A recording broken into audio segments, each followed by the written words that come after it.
السلام چاہتے تھے کہ قبلہ تبدیل ہو جائے، جو ابراہیم علیہ السلام کی بنی عمارت تھی جس کو ہم بیت اللہ کہتے ہیں اس طرف رخ ہو جائے، مگر حکم تھا آپ کو بیت المقدس کی طرف۔ تو نماز کی حالت ہے 2 رکعت نبی علیہ السلام پڑھ چکے اور 2 رکعت ابھی پڑھنی باقی ہے، تو اللہ نے نماز کے اندر تبدیلی کا حکم دے دیا۔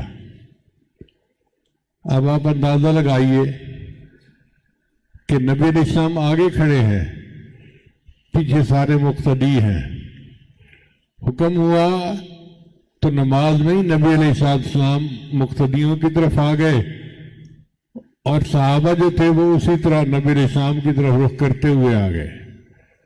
اب لوگ کہتے ہیں جی ان کی نماز ٹوٹی، بالکل نہیں ٹوٹی، اس لیے کہ ان کا رخ نبی علیہ السلام کی طرف تھا۔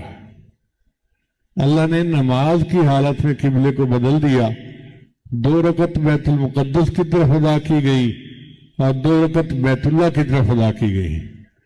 تو محبوب مجھے تو تیری رضا اتنی پسند ہے کہ میں نے اپنی نماز کے دوران آپ کی مرضی کو پورا کروا دیا، میں آپ کو کیسے چھوڑ سکتا ہوں؟